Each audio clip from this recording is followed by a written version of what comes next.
But once you go to the operational units and all, and I'll have no other words to put it.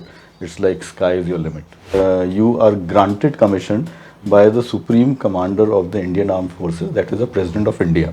So on behalf Actually, I'm of, getting goosebumps. we were those lucky few that as soon as we got commissioned, there was a call from mother nation. I realized because I became an instructor myself and I have to do all these techniques myself, and it's a good parenting tip too. Once you are totally convinced that you want to join the armed forces and all, there are and various entries in all the armed forces at different level. NCC special entry is there in which the written exam is not there. Because here we study Hindi up to +2 level. So everybody knows something like basic Hindi, they will know. Well, that will be enough. Yeah, that is good enough for you to be a part of the armed forces. I am staying in a place or planning to settle down in Mysore, which after roaming around the whole India, I have figured out is the best place to settle down. So the kind of experience our forces get on ground and in air is unparalleled to any other nation in the world. About 8 years, I have been a psychologist in the selection board, selecting people to become the commissioned officers in the armed forces. When I was in NCC as a CO, I guided few people to get through the SSB interviews and become an officer. They are very soon to become one, and I'll be at service of anyone who wishes to seek my guidance on that issue. ನಾವು ಯಾವುದೇ ಹೀರೋಗಳ ಹಿಂದೆ ಅಲಿಯೋ ಅವಶ್ಯಕತೆ ಇಲ್ಲ, ಯಾಕಂದರೆ ನಾವೇ hero ಆಗ್ಬೋದು. ಅದಕ್ಕೆ ಹಲವಾರು ಮಾರ್ಗಗಳಿದೆ. ಅದರಲ್ಲಿ ಒಂದು ಮಾರ್ಗ ಅಂದರೆ ನಮ್ಮ ಡಿಫೆನ್ಸಲ್ಲಿ ಜಾಯ್ನ್ ಆಗೋದು, ಅಂದರೆ ನಮ್ಮದು ಆರ್ಮ್ಡ್ ಫೋರ್ಸಸಲ್ಲಿ ಜಾಯ್ನ್ ಆಗ್ಬೋದು. ನಮ್ಮ ಜೊತೆ ಇವತ್ತು ಒಬ್ಬರು ಹೀರೋ ಇದ್ದಾರೆ, ಒಬ್ಬರು war hero, real life hero. Group captain Abhinav Chaturvedi retired ಅವರು ನಮ್ಮ ಜೊತೆ ಇರೋದು.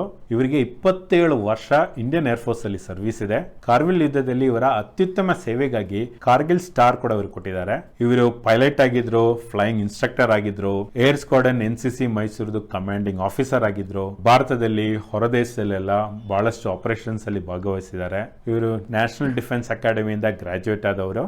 ನಮ್ಗೆ ಬಹಳ ಖುಷಿ ಆಗ್ತಾ ಇದೆ, ಬಹಳ ಹೆಮ್ಮೆ ಆಗ್ತಾ ಇದೆ ಒಬ್ರು ವಾರ್ ಹೀರೋ ಜೊತೆ ಇಂಟ್ರಾಕ್ಟ್ ಮಾಡಲಿಕ್ಕೆ, ನಿಮ್ಮನ್ನೆಲ್ಲ ಪರಿಚಯ ಮಾಡಿಸ್ಲಿಕ್ಕೆ. It's my honor to interact with you. Welcome to my channel. Thank you so much, Sudesh. And in fact, it is an honor for me to be here today and being interviewed by you on this channel. And I must tell you, I'm feeling very happy to be here and seeing your viewers. I must wish them a very good afternoon to all of them. So please tell us about your journey, how and where it began. I was listening to the introduction that you gave me. I'm pretty humbled by all the good words that you used for me. But I must tell you, it all began in a very small and a holy town of Haridwar. So I belong to a very of a holy town in Haridwar, and over there in our time, I'm pretty sure our parallel generation, there used to be either you become a doctor or you become an engineer. So I did my schoolings from Delhi Public School, Haridwar. At that time, it was the third branch of DPS, if I'm not wrong. And having done my schoolings till 12th, I had no idea about what the Indian National Defence Academy is, or how to join the armed forces. All thank goes to one of my seniors, who was about 2 years senior to me, and we both were good sports persons, so we had a good chemistry going on and good friends. So he went through NDA. He was the first boy to be selected. He got selected first. Yeah, he got selected first. And looking at him, I thought this is a good idea. And in fact, I wanted to know how to join the armed forces, but I was not aware at that time, and which is actually happening to a lot of people now also. Exactly. So he kind of told me how to go about it. There is one Air Force selection board which is at Dehradun, which is not very far from my place, about 60 kilometers. So that is how I went on to write an NDA written exam. I was average plus in studies, so I could go through that exam first time, and thereafter I went for SSB. And SSB? Service Selection Board. There is one number 1 Air Force selection board at Dehradun. Okay. So it was not very far from my house. So my father said, "Okay, you go." So I thought it was one week of break, and I'll actually give my best for the armed forces and how to get selected. So I went for the selection board, and I got selected. Okay. And that is how it began. And I still remember that day when I was coming down from the stairs of my house with one bag in one hand and one suitcase in the other, and two people holding a trunk behind me, a very odd looking trunk, Okay. funny dimensions they gave, behind me. And that was a journey which began with that trunk. And till date, that trunk is with me. Nice to know. And what was your parents' reaction when you wanted to join or when you got selected in armed forces? My father was very keen. In fact, he himself was an defense aspirant in his time. Okay. He was in NCC and he did pretty well in NCC, and he wanted to go and join Navy. But as general, the people used to think at that time, no, it's a little challenging to send your son in the armed forces, which I don't think is true now. So he could not go through. He did his engineering and pursued that career. Okay. But he was very excited when I went through. Okay. What about your mother? My mother, yes. Initially, she was saying, ki, you already got through engineering. Why don't you pursue engineering? But yes, like all mothers, they support their kids, and she was more than all of us. She was more happy when I got finally commissioned. Okay. Nice to know. Yeah.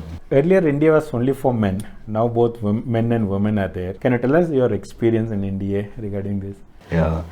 Actually, our time, it used to be only for the boys. Correct. But it is good that now they have opened it for girls as well. That's right. And why should only half the population of India be given this privilege? Very true. This privilege has to be shared by all. Yes. So, having said that, but I'm pretty sure it would have been an administrative challenge for all the people over there, and that is what the armed forces are known for, to solve the problems like this. And it is good the girls are there.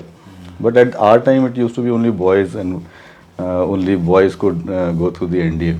So, coming to a few of the good incidences that I kind of remembered in NDA. So, when I reached NDA, the studies part of the NDA was generally almost the same what was outside. I was a science background person, and I took science in NDA as well. The general science background student, the studies and everything was kind of similar, not much difference. But then managing your studies along with such a rigorous kind of a physical schedule was a challenge. I will not mince my word for that. But certainly after 6 months or so, you get used to it. You know when to study and when to take a break. But what stands out in my memories about the activities at NDA is how they actually introduce you to a new activity. Okay. So, like one of the activities which I remember is the first time when I saw a horse. Okay. Not I saw a horse, but when I was asked to ride a horse.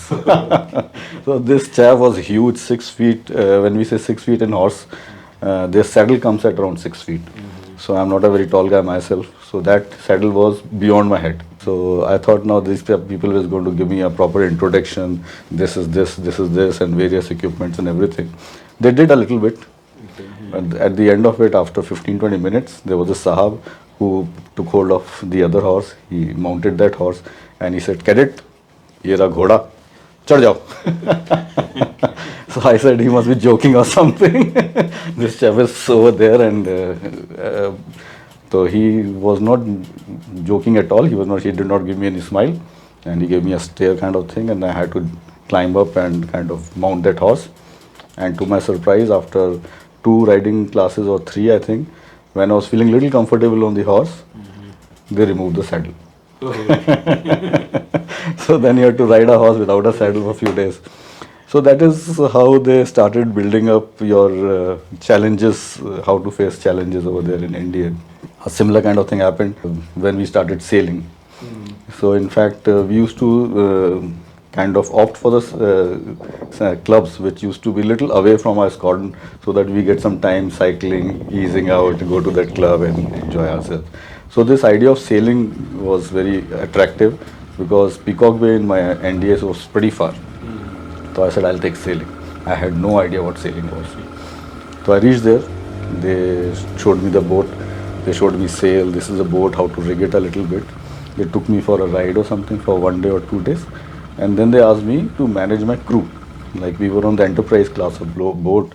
There were 2 people, one on the helm, that was me, and one chap who manages the sail. So they said, that is the crew, and then you get it. So I was lost. I said, what do you mean? I am here to enjoy myself and you're asking me to get a crew for myself. So there was this good friend of mine. He is still there. Rohit was his name. He is doing pretty well in army right now. So this chap was a good friend. I went back He said, yeah. I said, yeah, that is a good sailing club, but they want me to have a crew. No, I don't have a crew. So he said, what is crew? I said, no, crew is like you sit in front of me. I tell you to pull the left rope, you pull the left rope, you pull the right rope, and I tell you to pull the right rope. And when the thing catches speed, or you put your feet inside one of the ropes and hang outside. He said, it looks exciting. So he said, okay, I'm going to be a crew. So next day when you're going towards the Peacock Bay, he's my crew. And he says, yaar, baki sab to theek hai, everything is all right. There's only one problem, that I don't know swimming. So, like good people, and no, I gave him a very serious look. I said, no problem. So that is not a problem. You wear a life jacket, you go down in the water, I'll rescue you. I don't know how, but I said that. And later on, even without knowing swimming initially, we both went to win a gold medal for India. Oh, So that is how they Okay. it all He learned started. swimming, is it? He learned eventually. He had to. But now when we sit and reflect on what we did, I'm pretty sure that So was... that's how India is, right? They introduced new challenges without much preparation. No, I will not say not without much preparation. There is always a very clear method in the madness they follow. Their philosophy of teaching you a thing is that they believe in your ability to cope up with new things, New things, of all the selected cadets, Okay. because they've gone through a very rigorous selection process. So they believe in your capability of coping. They with know it. that. Yeah. So what they do, I realized because I became an instructor myself, and I have to do all these techniques myself, Okay. and it's a good parenting tip too. What they do, they cut all the frills around a event. They will totally cut all the frills, make it like saab ghoda hai, chad jao, that kind of thing, and then they let you interact with it with your own ability, and they'll keep a very close eye on you. They will watch you for safety. They will never let anything go wrong. But certainly they will trust your ability to cope up and learn. Because at the end of the day, that's what the officer is supposed to do. Compared to a normal college life, how beneficial it is in NDA, the way you got trained? NDA. Yes, I will agree to you. The training pattern and NDA is little different, I'll say. If I have to talk about the studies part, yes, they teach you the basics, not basics, the full curriculum of the course that you're doing. In our days, it used to be BSc or BA. Nowadays, I think they have graduated on to becoming an engineering student and give you a full engineering degree out at the end of it. They cover the full syllabus with totality, but the fun part is that is not the only thing they teach you. Okay. With all the science subject that I did during when I was in NDA, they make you study, not make you study, they make, the curriculum is kind of designed in such a way that you have to read about arts, you have to read about geography, you have to read about history, military history, commerce. If I'm not mistaken, it's been little few decades that I passed NDA, but at the end of the graduation which I did from NDA, they gave me BSc, but I finally ended up studying around 53 subjects in all. So the good thing was when we graduated from NDA, as a science student, I could make a presentation on military history, I could analyze a military conflict, and I could read a balance sheet. I could know all the few of the basic theorems of economics and all that. So that was the education part. Now about the co-curricular activities and the sports part, they do make you proficient in all the troop games. Troop games like football, basketball, volleyball, where you and your troops play together, and all the XNDAs are generally proficient in that. So that is the basics. And you have facility of all the individual sports that you want to pursue, like riding, lawn tennis, squash and all that. It generally depends upon your interest. But certainly you have the facilities, and quite a few of us, we can stand in most of the sports fields. And they'll take you to a different level of physical fitness, because that age of 17 to 22 is generally the age when you can take on a lot and you can absorb a lot of stress in your body, and which generally later on you realize that it was good. I'll say later on. After completion of the training, what are the process? Okay, after completion of the NDA, this thing. NDA, Okay. We complete the NDA training, then we are sent to our finishing academies of various armed forces. Like in case of the Air Force, you go to Air Force Academy. In case of the Army, you go to the Indian Military Academy. For the Navy, you go for Indian Naval Academy. Okay. There you are given a basic training about the respective forces, and basic military training is given there. Military. And in our case of Air Force, they make you fly. So they give you flying training along with the ground subjects and all that comes with a part of it. Okay. So that is basically what happens after NDA. And thereafter finishing your training at all these finishing academies, you get commission. Okay. Yeah, you get your ranks. So to become a pilot, how were you trained in that? Yeah, that's a very nice question you asked, because a lot of people think, you get into NDA and you become a pilot. It is not that way. Okay. You become a pilot when you are in Air Force Academy. That is the Air Force Academy at Dundigal in Hyderabad. So that is where all the pilots generally are sent. Okay. And that is a place where you start flying. Mm-hmm. And like I told you in that incident of horse and the, you just see the horse and mount. There's nothing like that in flying. There's nothing like, they don't tell you this is an aircraft and you fly. God grace for that. They actually take you through a very rigorous kind of a ground subject schedule, a technical orientation schedule, and in which you have to write exams after that. And all those exams, the passing percentage is pretty high. So unless until you passed your what we call as gen test and all that, in terms of your technical knowledge, in terms of your flying emergency knowledge or basic checks and procedures, they don't even let you go near the aircraft. So, but I feel that is very essential, because you are being trained as a military pilot. So that kind of discipline has to be there. And all the pilots in the Air Force Academy, they are thorough professional, they are top of the line, and they take very good care of the pilots they make out of them.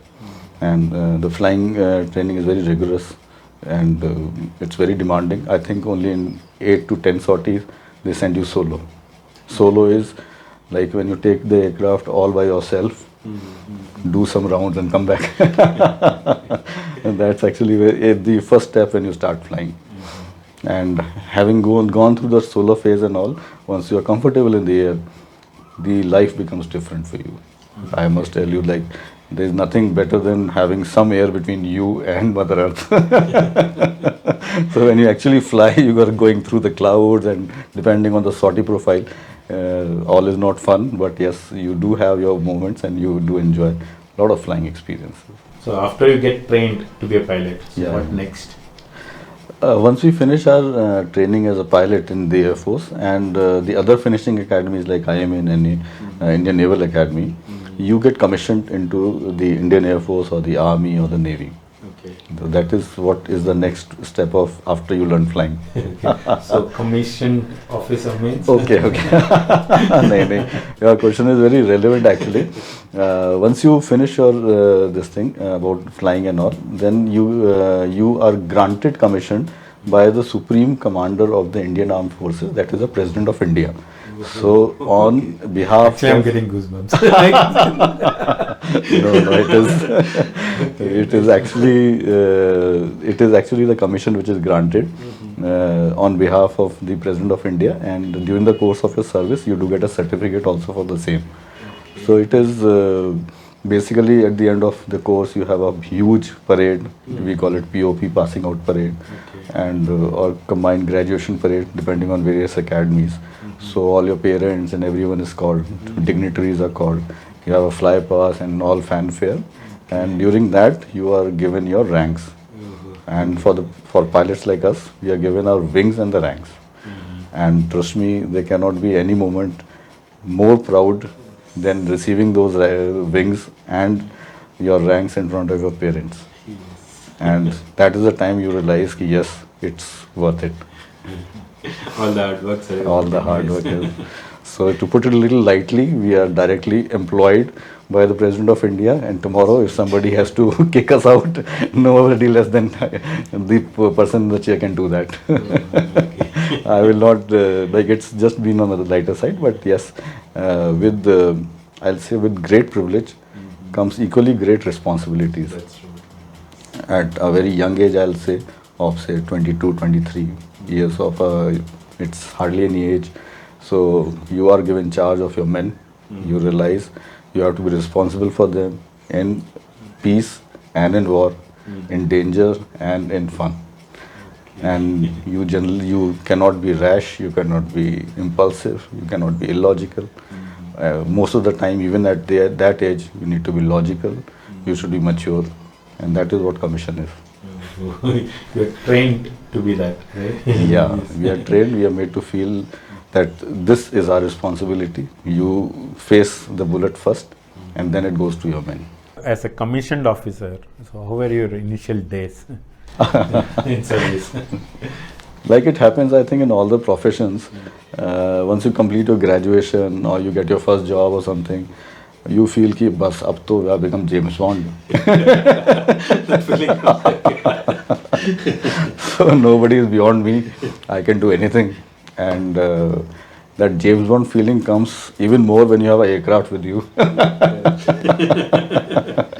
powerful mission with you. Yeah, powerful machine, and then you are, I'll not say totally allowed to let loose, but yes, you can fly it the way you want, where you want, or depending on the sorties and all. But yes, you asked about the initial days. That is how it feels. No, you feel you are a James Bond, and now you achieved everything in life. Till the time you reach your unit. So this is almost equivalent to you pick up your first job, and when you first time go to your boss, that is the time you realize you are not James Bond. Like that was on the lighter side, but then once you go into the unit and all, you realize now you have a bigger machine or a more complicated machine, which is much more potent, with more weapons, which can do much more destruction. So you again get on to work, you start your work again. You gen up about it, you read about it. That is the time when you recognize that you are now dealing with a more potent machine, and which has got capability of carrying much more weapon. The destruction that it can cause is much more on the larger side. So as a result, you become a little more responsible, and you start genning up again on the issue thing, and you start the whole process once again.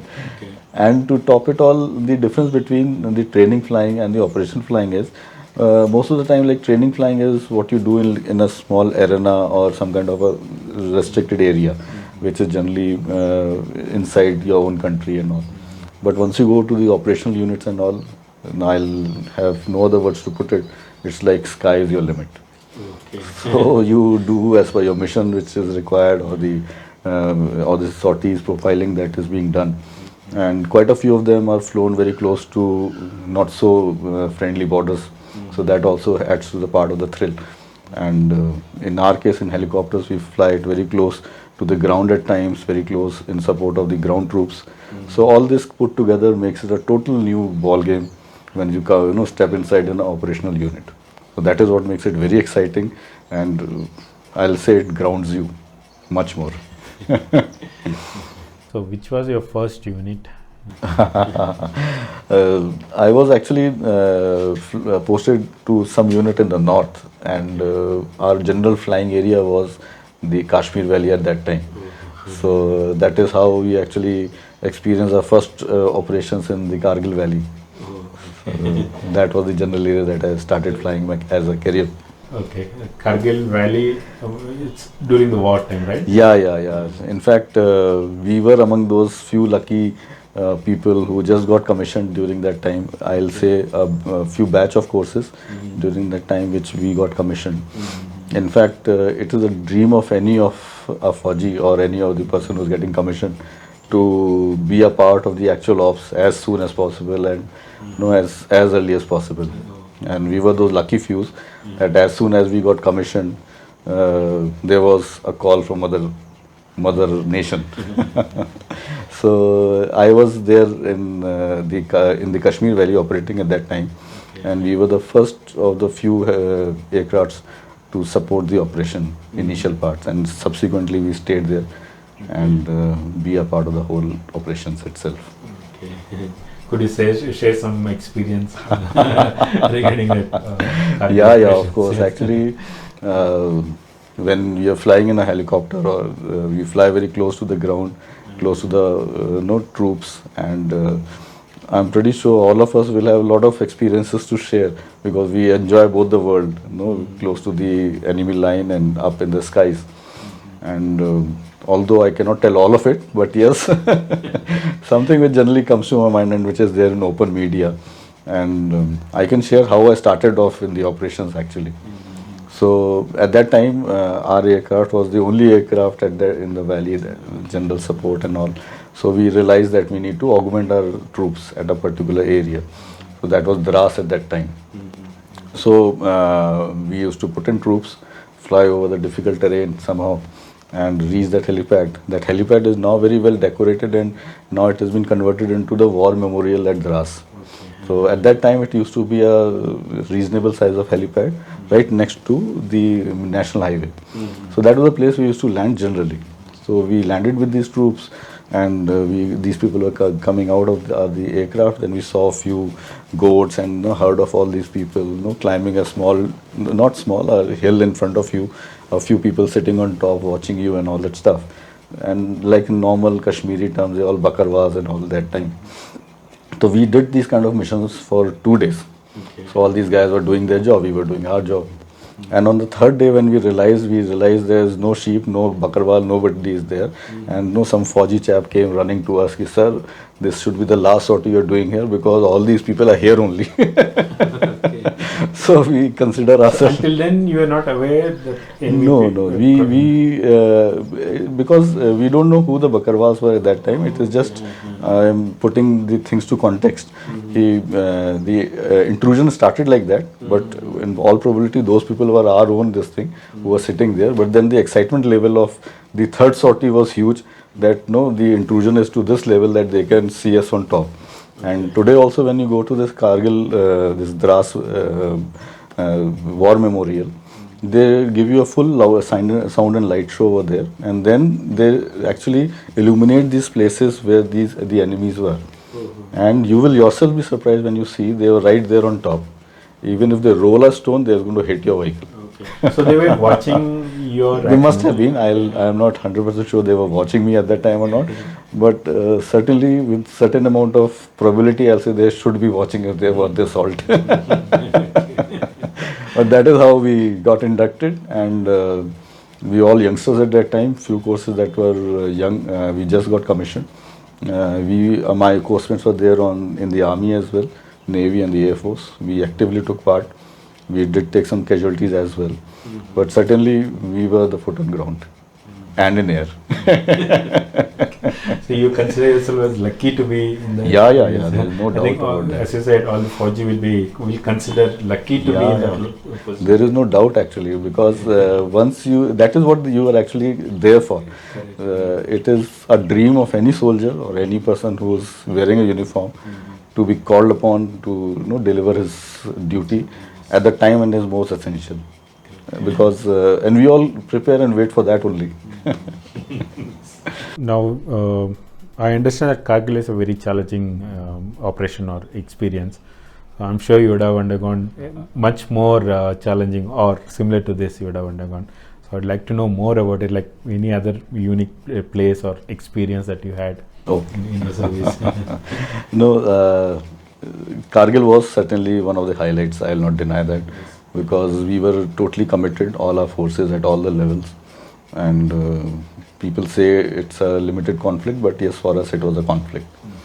Having said that, but I was fortunate enough not only to get involved in the flying or the operational flying inside India, but I was also a part of a UN peacekeeping force in Congo, that is the Central African country.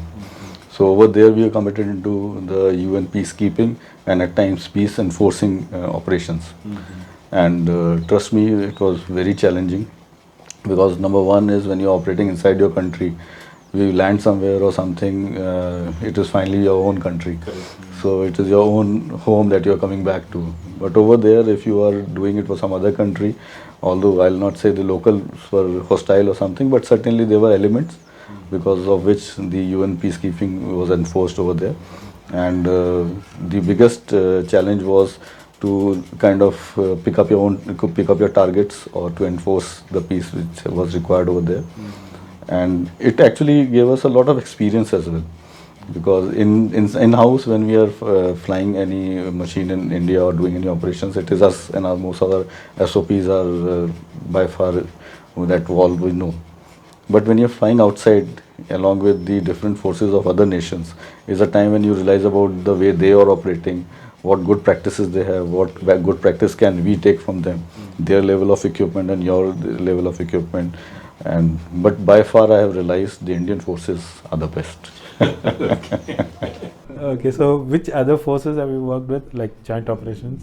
Yeah, we generally worked with the few of the American forces, the Canadian forces were there, the Bangladeshis were there, and to our surprise, Pakistani forces were also there. Oh, okay. You work together with them. Yeah, for the UN mandate, because when you are working for some cause common, then you have to work like that. Yes.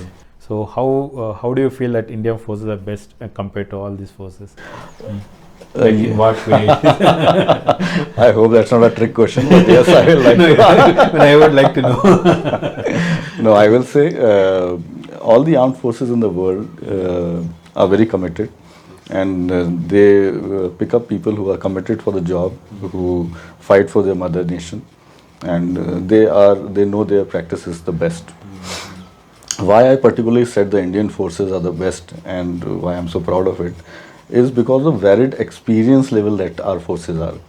If you understand our country, we have the highest mountain till the driest of the desert, then we have the vast coastline, then we have good equatorial kind of forest. So the kind of experience our forces get on ground and in air is unparalleled to any other nation in the world. So that is where we people fare much better than, I'll say, rest of the world. From Congo, coming back home, so which was your most difficult or most challenging posting? Yeah. Actually, a lot of time people think it is very difficult to manage your posting and your work profile at the same time. To a degree, I will agree to that because we are posted at times to places which are pretty far, less heard of. But I must also say immensely beautiful. So that's a kind of balance into what you get posted to. There have been a lot of difficult postings. I will not be able to tell you the whole profile, but then one of the most unique places that I've been posted to was Leh. Yeah, and that was so beautiful and so challenging in terms of flying, and beautiful in terms of scenery and people over there. So content people they have, and during that time, even my family was there at Leh, and we stayed there. My family stayed throughout the winters. So, in fact, when we sit together as a family and we discuss, that posting has been one of our most wonderful posting, and in common language, one of the most challenging. But yes, that's a unique opportunity you get. Okay, so then you spoke about your family. So can you tell us about your family? Yeah, I am very fortunate to be married to one of the helicopter pilots in the Indian Air Force. She is Flight Lieutenant Namrata Chaturvedi, retired. And when I say so fortunate, because at our time there were very few of the pilots, lady pilots who were flying the aircraft that time. So that's the reason I say I'm very fortunate to be married to one of them. So she has been supporting me all the while, and she completed her innings with the Air Force. She was in short service. She was there for about a decade, put in her service, and now she is, I'll say, permanently commissioned with my kids. I have 2 kids. And they are handful, they keep her busy all the time. But in spite of that, I don't know how she finds time to be a full-time counselor in Delhi Public School and also teaching psychology over there. Since you mentioned about your kids and they're keeping your wife busy, so where are they and what are they doing now? Yeah. Okay, I'm blessed with 2 kids. The elder one is a girl, Avni.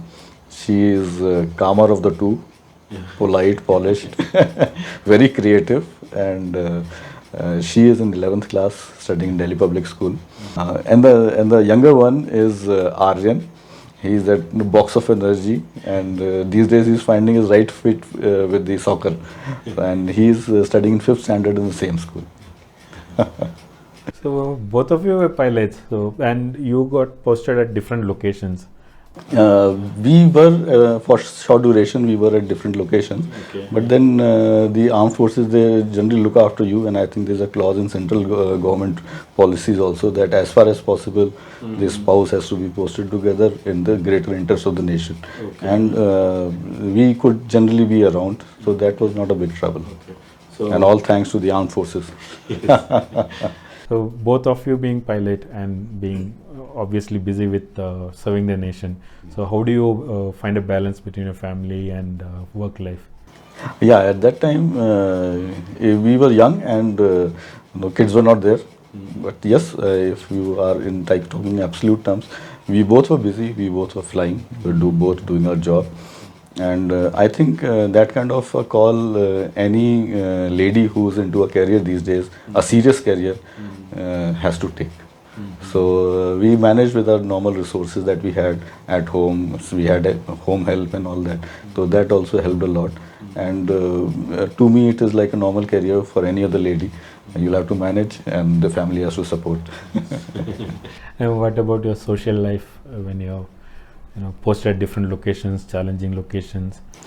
Yeah, we are mostly when we are posted to a, not mostly like more, we are generally a close knit kind of a society that we are in armed forces, and wherever we are, in case we are at a location which is far off or little secluded, so we are a totally self-contained unit. The families are there. We have our officers mess function. We have the ladies club function. We also have bada khanas with the men. We have picnics organized with the men family and us. So that kind of thing, social fiber remains intact. And being very social, close-knit family, we know each other. We stand by for each other in the social network, social occasions and all. And that's what the beauty is all about. So other than flying, what other roles Air Force has offered you? Yeah, Air Force actually gives you a lot of other jobs as well. They can be at times administrative, and I'll tell you, along with flying also you get a lot of jobs. It is not so just it's not just flying. it's not just flying, but during your active flying career also you do few jobs on ground, help out the administration part or some other additional roles that you have to perform. But certainly, as you grow a little, I'll not say old, but experienced. So, like in any other profession and job, you move to a middle level supervisor and a senior level supervisor. It happens the same way in the Air Force as well. So, when the new people start coming in and all, so the cockpit vacancies are generally allotted to them, and you have to graduate onto different roles. Okay. So, in my case, I was very interested in psychology. So that was the time I came across one of the courses that this DIPR was doing. What is DAPR? DIPR is Defense Institute of Psychological Research, that is in Delhi. So they basically train people like us and the other scientists to become a full psychologist who can do a psychological profiling of a youngster with the help of few tests, and thereafter take a call whether they want to, can become a commissioned officer or not. So this is basically in the selection process. So I was lucky to clear my test and everything over there in DIPR and become a psychologist myself. And then these people found me stable enough to take in people and say whether they can be a commissioned officer. I did 2 Air Force Selection Board postings. The first one was in Banaras at 4 Air Force Selection Board, and the second one was in Mysore at 2 Air Force Selection Board. And for good about 8 years, I have been a psychologist in the selection board, selecting people to become the commissioned officers in the armed forces. Okay, so it's purely selection. Yeah, it's Yes. purely selection. So you would have interacted with lots of young generation of young people. Yeah, trust me, it has been 8 years of good experience. You get to know yourself and you get to know the people around you, Okay.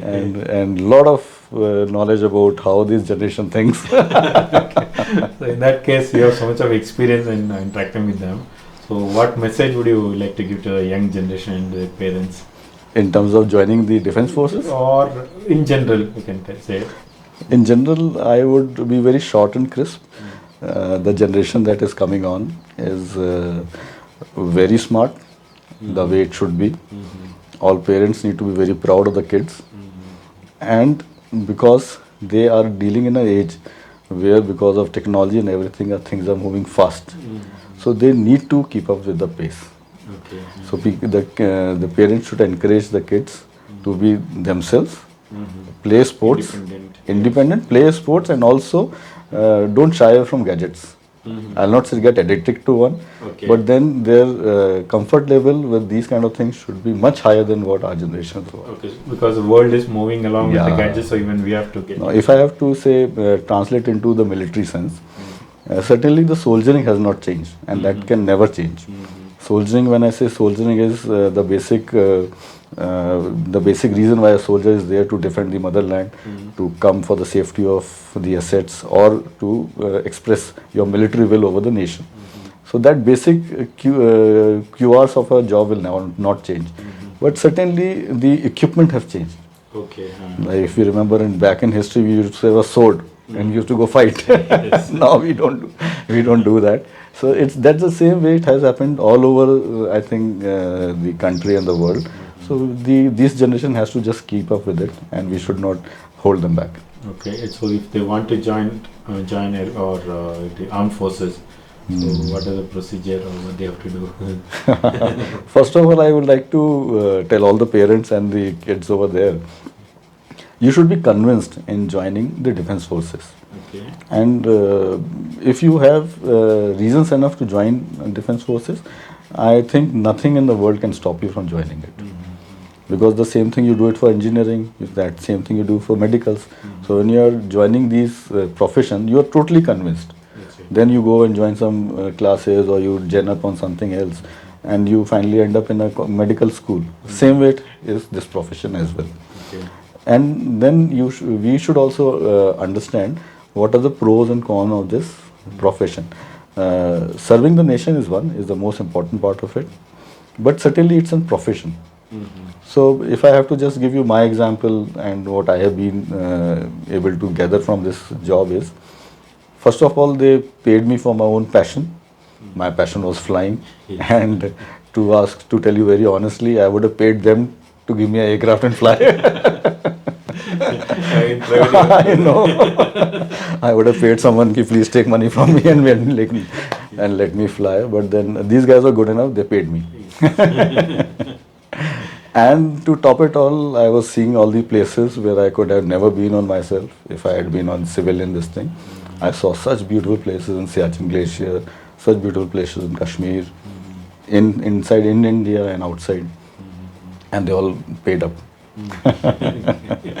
That is one. And then top it all, they let you actually explore the other parts of life as well. Like in my case, I'm a sailor, so they let you sail. I would never have sailed had I been in some college outside or doing something else, or some other, it would have been very difficult. It is not a job, it's not a hobby which is generally heard of. Then I'm also a rider. So rider, I do horse riding. So I do horse riding. I am very fond of it. It's one of my passions. And that again is not a very cheap sport, or you don't get facilities everywhere. And trust me, this armed forces and all, they help you do that also. Okay. And certainly golf also is one of them. So if you see overall, your life is taken care of, your sports, your health is taken care of, your family life is very stable, I'll say, in terms of the places that you stay, secure and everything, and financially you are very well off. So you are adequately taken care of. Okay. So it's like a complete package. It's a complete package. And before anyone to start off with, this thing all has to be considered. And then you take a call that you have to be in the armed forces. Okay. And certainly you will find the ways and means to prepare for it and appear for it. Since it's a complete package and somebody really wants to get into service, so how to go about it? Yeah, once you are totally convinced that you want to join the armed forces and all, there are various entries in all the armed forces at different level. They start off at the level of NDA.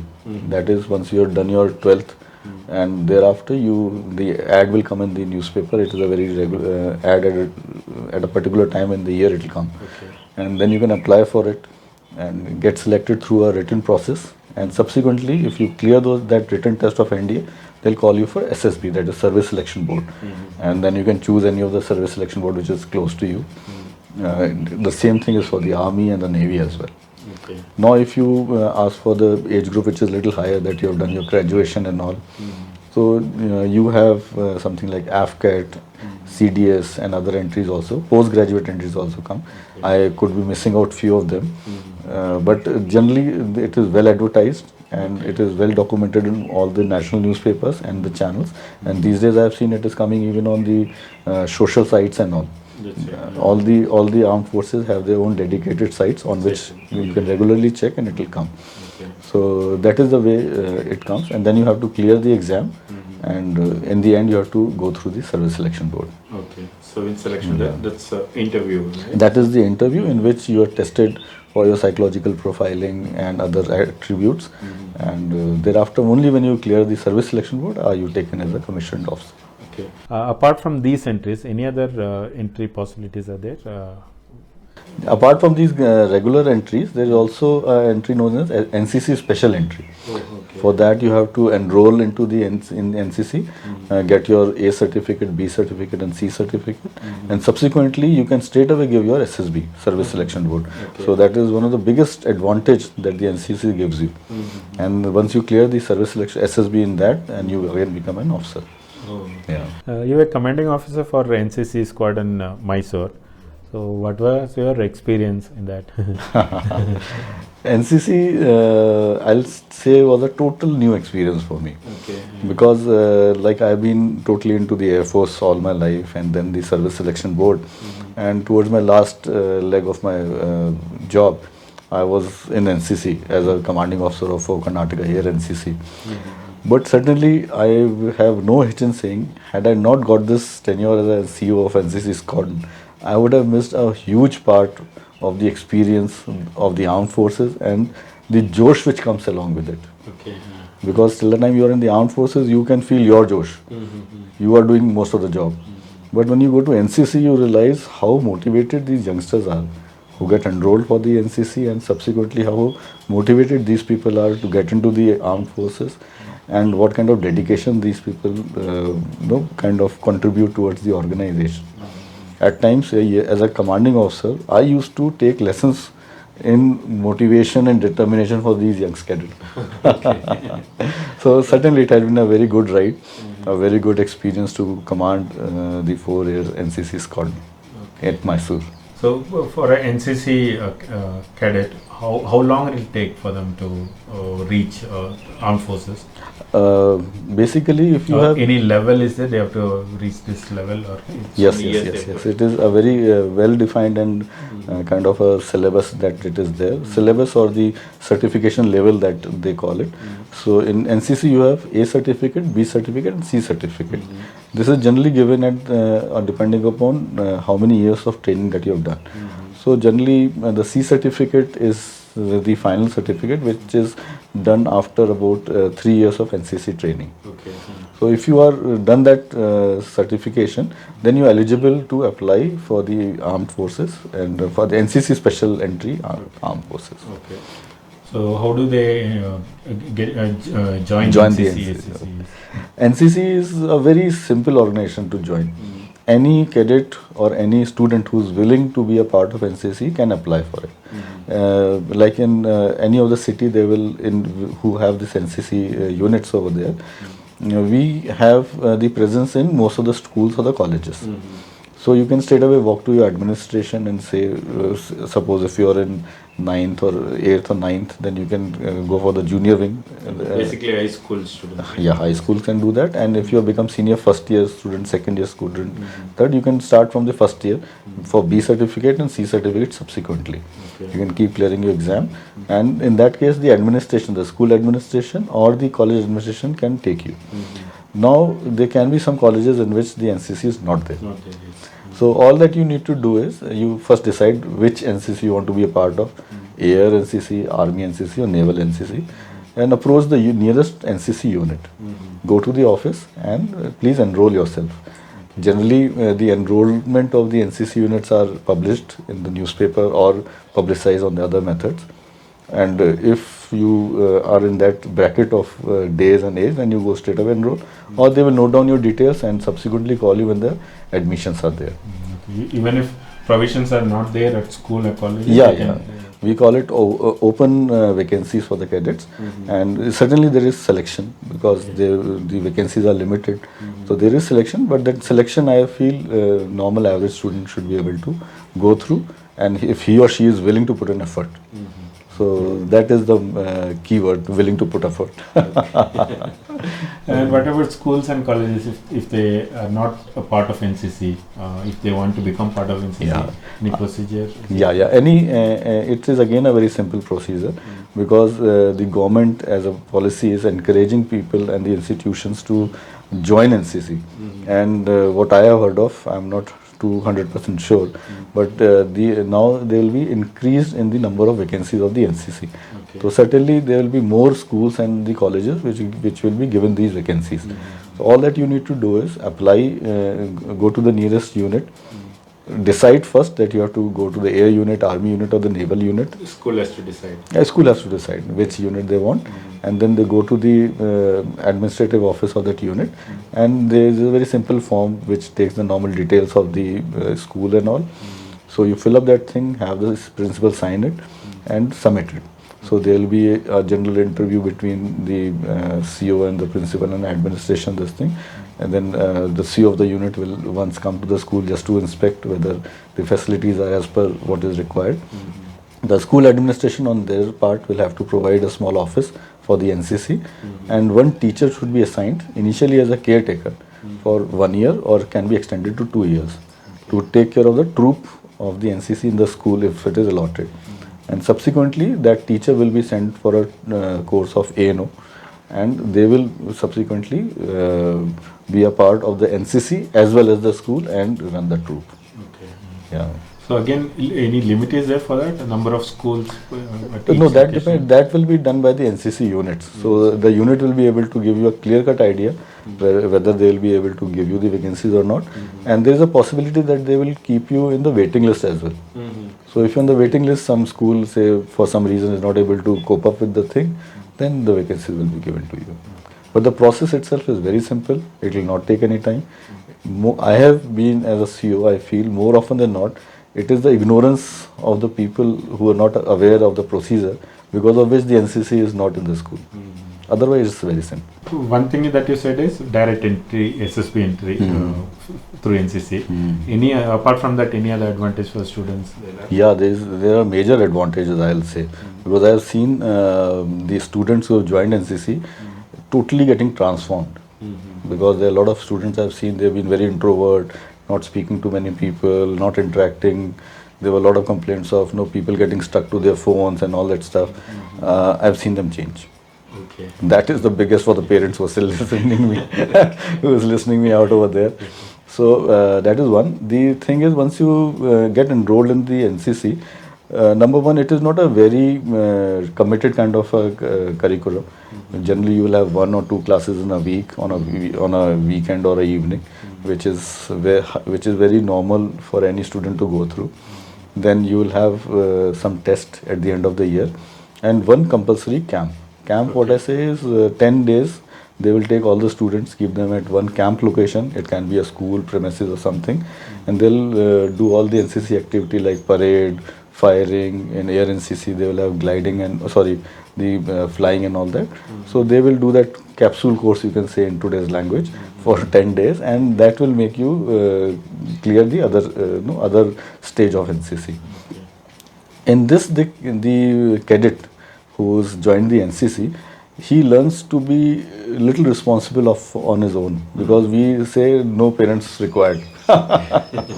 So these kids, when they come, so they have to report on time, they have to do certain kind of parade, they have to do a certain kind of group activity, and to our surprise, we realized that people who were not very comfortable, kids who were not very comfortable with group, they started getting very cozy with the group and friends around. And for most of the people who have been in NCC and who are watching this video, they will agree with me. Once you are in NCC, throughout your life, you have that NCC attitude, whether you are in the armed forces or you're outside. that kind of attitude that you can do anything, that you can face anything, and that kind of self-discipline which comes with it. But if they've got trained in NCC, that doesn't mean that they'll easily get into armed forces. They again have to go through all the procedures, right? Yeah. Only thing is they'll have a special entry. I mean, special. NCC special entry is there, in which the written exam is not there. They Exam is straight. not- okay. Rest everything will be the Yes, same. the SSB is same for Same. everyone. There is no dilution of any standard for SSB because finally you have to do your job right. Okay. But certainly, once you are trained in NCC, I will not say that it doesn't help you. It certainly helps you in facing the SSB board, makes you more confident, Okay. makes you more aware. So that is it. When I spoke to some of my friends and the kids, they think that you need to be fluent in Hindi to get selected. Is it so, or No, basically, because yes, we are talking about the armed forces on a national level, you should be aware of Hindi, you should be able to speak a little bit. little bit to Yeah. understand You and understand speak and what? Okay, Yes, the basic. basic, Hindi will do. basic. Okay. Because most of Because the here we study Hindi up to +2 level. yeah. Everybody knows something like basic Hindi. They'll know. Yeah. Will that will be? Yeah, enough? that is good enough for you to be a part of the armed forces. You don't have to pass any big exams of any language. But if you are reading and you're speaking till 12th standard, I fully feel that is good enough. You should be fluent in English. You should be able to express yourself in English. Your chain of thought and your thought process should be correct. Okay. Should be of a good level. Okay. So more than focusing on the language part, which in case we find that you need to brush up, we will do it at the finishing academies as well. Okay, you'll be So trained in the we'll- language whichever required language. We skills are take required. an initial test in which we categorize you, and in case we find your Hindi specifically is not up to the mark, we give you some lessons of Hindi. We put you in the lower Hindi group or something, and we get you to a level which is easy for you to go through. Okay, so once you're selected, you will learn Hindi because of the process Yeah. or training that happens Yes, there. yes. But before that, you need to know only the basics of. Basic Hindi, and you should be able to speak and understand a little. Yes. Even in the interview process, I think you're not, as you said, you're not looking for the language skills, right? You're not looking for We are the not- fluency, yeah. whether it is English or Hindi. You're not looking for the language skills, right? We are not looking for the language skill. That I was very clarify that. Okay. But certainly having a little flow in the in the language will make a little more impact. But certainly what we're looking at is the flow of thoughts. Flow of thoughts. Yes, Okay. your attitude, your initiative, your other qualities that we generally check you for, and certainly the best way to express yourself is a language. That is what is required. Yes. Now with so much of experience, like rich, adventurous, challenging experience, to 27 years of experience, you're retired now. So how do you feel? When you give so much emphasis on retired, I feel yes, I am. Even someone has to remind me that you are retired. You don't look like retired. It's person. not been many days. I must tell you, but yes, now that I'm so-called retired or taking a pause, I am staying in a place or planning to settle down in Mysore, which after roaming around the whole India, I have figured out is the best place to settle down. Okay. This place has got so much to offer you, so many facilities, and it matches with the kind of lifestyle that you want to live after you take a little pause. It's such a beautiful golf course you have here, and beautiful lush greens. Then you have a lot of facilities where you can go riding, like horse riding, and that's what I'm doing these days with few of the riding facilities that we have. And to top it all, very soon we have come up with the Royal Mysore Sailing Club, which is there in backwaters of KRS or the catchment area. Okay. We recently conducted one of the national events there, and I could reconnect with my passion of sailing. I must tell you, in case Gulati you are listening it somewhere, I miss you, but then yes, I can do that also over here, and nothing to beat the greenery of this place. And the biggest advantage is that I get YouTubers like you who can give me where to go, what to do, and which places to discover. So I will always someone to guide me around. And just to keep me busy, when I was in NCC as a CO, I guided few people to get through the SSB interviews and become an officer. They are very soon to become one. And I'll be at service of anyone who wishes to seek my guidance on that issue. So I wish to just see that we make a more stronger armed forces and a better force, and good people get selected. Happy to know that you're settling in Mysore and you have explored so much of Mysore. Yeah. You have fallen in love with Mysore. I must give you also some contribution for that. Thanks for making such good videos that at the end you can benefit out of it so much. You're at reaching some place you already know about so many locations and points and conveniences of that place. So I'm so honored to hear that. And would you like to give any message to youngsters or their parents who are watching this video? Actually, message is a very big thing that someone like me can give. But yes, a piece of advice, what I feel, all the parents and the young kids who are watching this is one life. Give it the best shot. And give it the best shot for your nation. Thank you.